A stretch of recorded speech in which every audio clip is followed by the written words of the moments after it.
ناظرین کرام جی، لو جی ایک اور سفر سلیم صافی صاحب یہ گئے تھے نا جی. آپ کو یاد ہے کہ عمران خان کے ساتھ تو کچھ کھانا پینا نہیں ملا تھا. وہ قائد اعظم کا ماڈل ہے نا, کچھ زمانے میں تو چائے بھی نہیں پلائی جاتی تھی.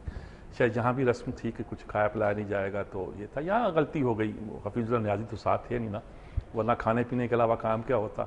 تو انہوں نے بڑے ذکر تو پیار سے کیا, لیکن پتہ چلا کہ صبح جب پہنچے تو میرا خیال ہے عمران تو ناشتہ کر چکے ہوں گے, ساتھ روانہ ہو گئے.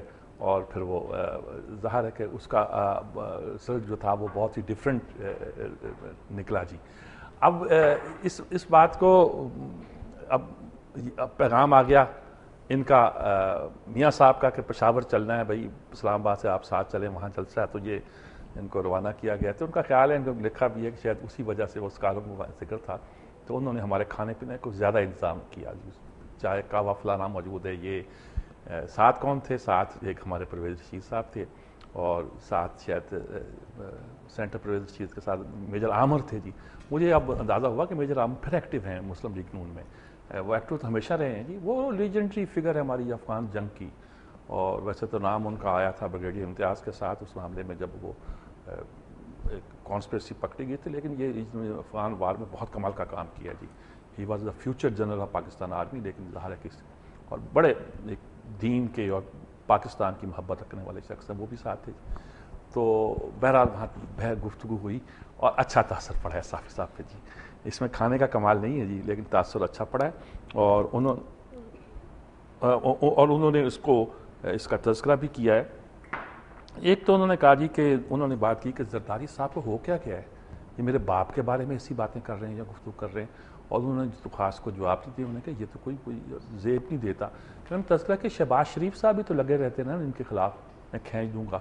تو کہنا انہوں نے کہا کہ میں روکتا بھی ان کو بھی کہتا ہوں اور دوسرے لوگوں کو بھی کہتا ہوں, آپ شہباز کو سمجھائیں کہ یہ زبان استعمال. انہوں نے کہا میں تو مشرف کے خلاف بولنا ہو تو میں مشرف صاحب کہتا ہوں, میں تو اس کی زبان استعمال نہیں کرتا. لیکن ان کو عادت پڑ گئی. لیکن بہرحال اس پہ بات کی, لیکن 2-3 ایشوز پر انہوں نے کہا دیکھو یہی موٹر وے ہے, اس موٹر وے کو میں نے 21 ارب میں بنایا تھا, آج اس کے یہ 2 ارب 71 کروڑ کا اثاثہ بن گیا ہے.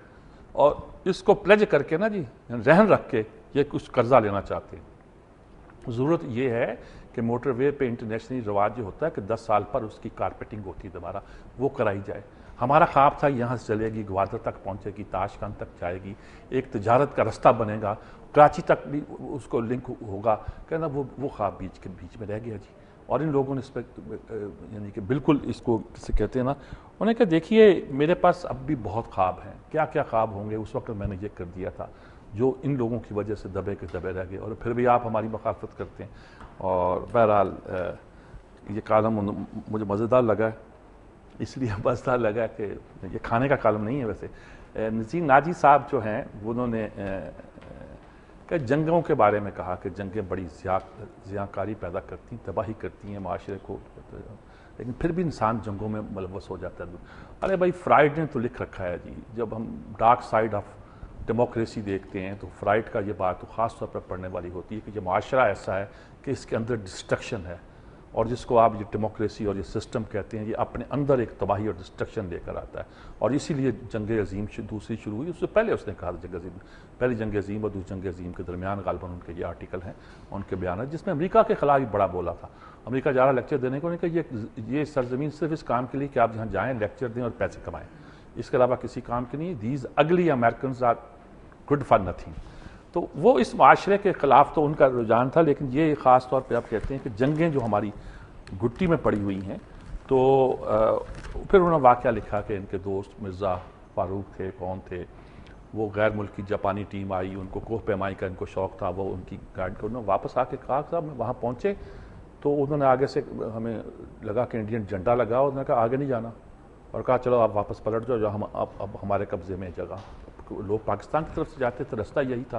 تو کہنے لگے اس طرح اچانک پتہ چلا کہ وہاں انڈیا نے قبضہ کر لیا ہے, اور آج تک جو وہاں گھاس بھی نہیں اٹھتی, یہ نہیں اٹھتی, ہم دونوں ملک جو آپس میں لگے ہوئے ہیں.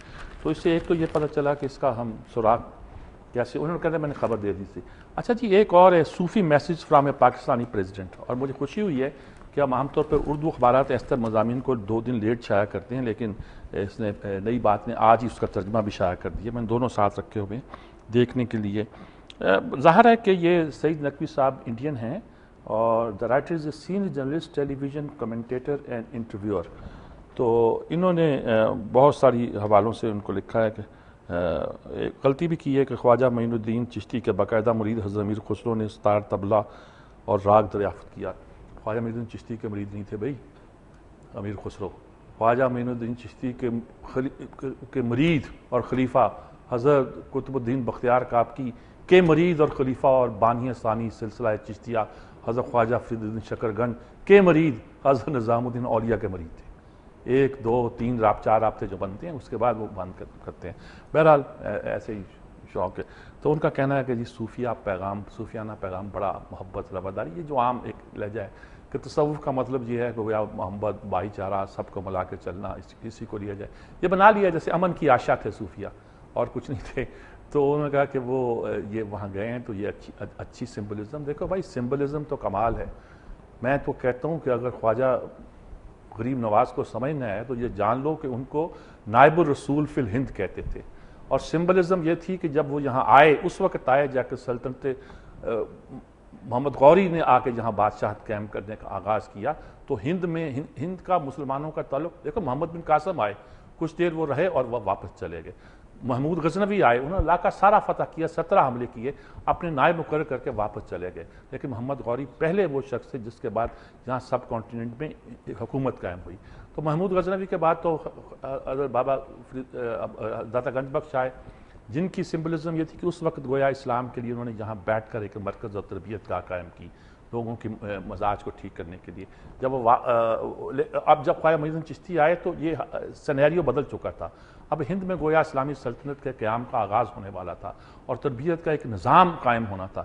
چنانچہ انہوں نے اذن چاہی، اجازت چاہی، یہاں چلہ کشی کی حضرت داتا کے مزار پر اور کہا کہ میرے سپرد یہ کام لگا ہے اور آپ اپنی آشیرواد دیجیے گا. ایسے ہوتا ہے بزرگ روحانی. اور پھر انہوں نے اجمیر میں بیٹھ کر اسلام کا جو چراغ چلایا نا جی، وہ بالکل ایک کہانی ہے جس کو سمجھنے. جینیس تھے یہ لوگ جی، جس طرح یہ کام کرتے تھے اور خود کو الگ رکھ کر دنیا داری سے ہٹ کر لوگوں کے دل جیتے تھے. اس کا کمال اسٹڈی کرنے والی ہے یہ بات جی. یعنی کہ کچھ لوگ ہمارے ہاں مزاج کے ہیں وہ کہتے ہیں. اب انہوں نے کہا انہوں نے کہا کہ صاحب پاکستان میں حافظ سعید صاحب ہیں، وہابی ہیں، دیوبندی ہندوستان میں تو بڑے صلح جو ہیں، پاکستان میں ذرا یہ ان کا اتحاد ان کے ساتھ ہو گیا ہے. پتہ نہیں یہ اپنی اپنی تجزیہ کرتے رہتے ہیں. بہرحال یہ آرٹیکل جو تھا یہ Sufi message from a Pakistani president, یہ بھی ایک لحاظ سے. اچھا، انڈیا کے وزٹ پر زرداری صاحب کے کئی آرٹیکل ہیں. میرے لیے مشکل ہو گیا تھا کس کو چوز کروں کس کو چھوڑوں، لیکن why the visit is small bonus, یہ بھی ایک سوتک بسواس کا آرٹیکل ہے جی. کوٹ کیا ہے جی کوہن کو کہ hope is not a policy but neither is disappear.